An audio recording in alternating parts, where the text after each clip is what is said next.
when I first took the job, my mother said, "Hippie, I thought we finished with that stage." So, does the education system need re-educating is the question that we were asked to address. And I think the fact that we're even asking the question means that the answer is clearly yes, in many, many, many ways, many of the ways you've heard about here. My focus today is going to be on the focus of the parents and the family. So while we need to look at the schools, and we need to look at the media, and we need to look at the entire systems of teacher training, and our whole educational systems as a whole, my focus, I'm going to laser beam and sort of be the nudnikit that won't stop to focus on the family and the role of the parents. I think in our very best of intentions, we very often leave the parents out. And sometimes we leave them out thinking it's actually in the best interest of the child. So some of the unintentional consequences of early intervention programs, for example, in the United States, in the 60s you mentioned, of Head Start, where you're taking children out of the home into wonderful early childhood classrooms earlier and earlier and earlier, and now we're talking about infant care, infant and toddler care. What is the message that a parent who doesn't start out with a strong sense of self-awareness and his or her role as a parent take away from that experience? The sooner that child is taken away from me and given a good educational environment, the better off that child will be. Now, while that educational environment that that child is going into, child care, educare, whatever you want to call it, is critically important, and I don't want in any way undermine that, keeping the parent in that driver's seat, keeping the parent as the one who is the person responsible for the education of his or her child is equally important. Now, it sounds obvious, and everyone's probably shaking their heads, but I'm talking about all parents. I'm talking about the most vulnerable parents in our societies, the ones who, the poor parents, the illiterate parents, the parents who are immigrant parents coming to a new country and don't speak the language. Our most vulnerable parents are the ones who also need to stay in that driver's seat, perhaps even more, and need the most support to be able to do it. So I think there can be general agreement in that, and I want to give you, I brought with me some show and tell. I have the incredible fortune of working with a fabulous program, which I'm going to tell you about, all around the world. And I want to show you pictures of families that I have seen and that I have worked with.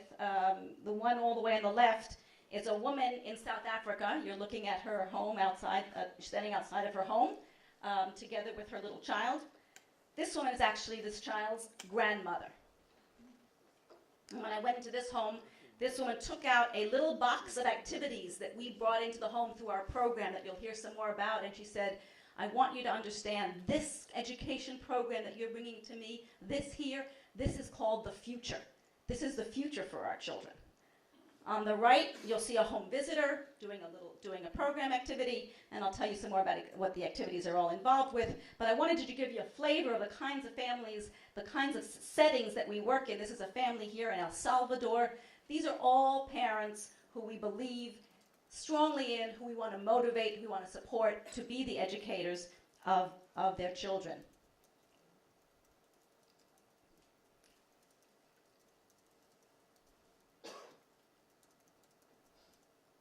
Okay, so easy to say, but how do you do it? I want to talk to you about a very simple program, the KISS principle. Keep it simple. I won't add the second S. Keeping it very simple and easy to replicate. A program has been developed here in Israel. You should all know, and you should all feel extraordinarily proud that a program was developed here in Israel at the Hebrew University by Professor Avima Lombard, who unfortunately passed away 1 year ago, but had an incredible impact in education here in this country and around the world, to help parents help their children do well in school. What are the basic activities? What are the basic features of this program?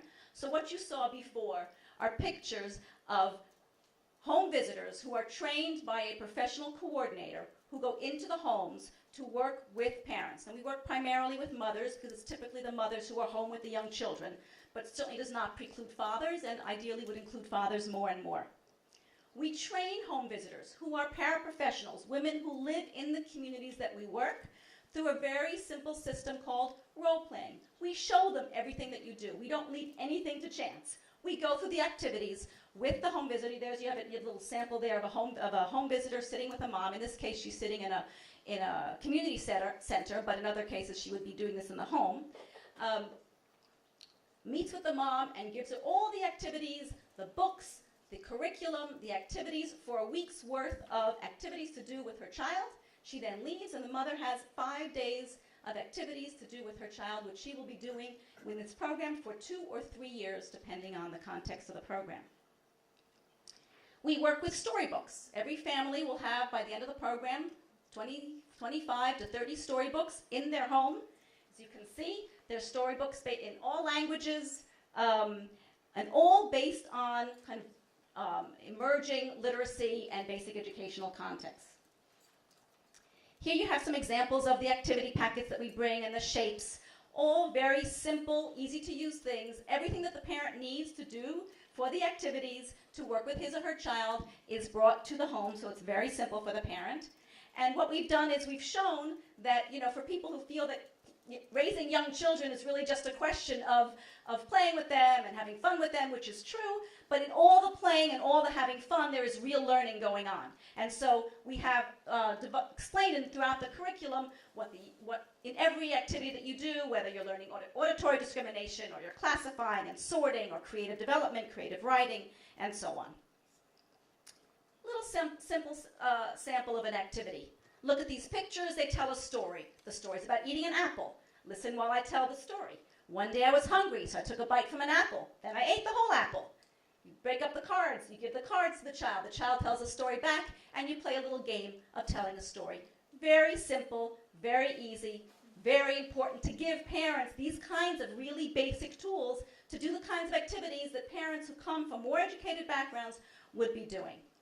We also have group settings. We have parents who meet together in groups to provide support and training and share common concerns and questions. Here's a group parent-child activity where parents come together with their children and would do other kinds of activities, again, in a group setting. Now, so educational system needs to be educated always to truly value parents is one point I want to make. Another is that parents who are the most vulnerable are the least likely to engage in these activities and need all the supports that I'm talking about. And the third point is that if you boil a program down to its absolute basics, you can replicate it in many different settings. And that's what we've done through this Hippie project. We have taken this program down to the absolute core minimum of what we feel is essential for it to be replicated. And as a result, we are able to replicate it. And in all the countries that you see here, we have a growing program in Canada, a hugely growing program in Australia, just got $34 million from the government to spread it across the country. Growing in Europe, a large program in Germany with programs growing in Austria and Denmark, Switzerland. We are struggling but working very successfully in a program in South Africa and are soon to expand in Ethiopia and Uganda with the support from the South African base. And as we expand, you can see we have to adapt ourselves. So these are actually books that came from New Zealand. And these are books that are written by Maori children authors in New Zealand that are being used by the program that are culturally relevant, culturally appropriate for that program. Some more examples of the different contexts that we work in. And here are graduations from around the world.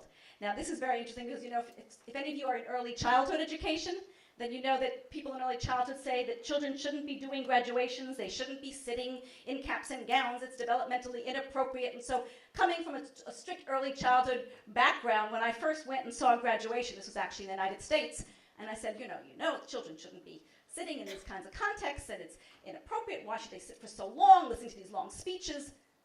A mother came over to me, she heard me criticizing the coordinator, she came over to me and she said, Dr. Westheimer, I want you to know that this is the first time in my family that anybody has ever graduated from anything.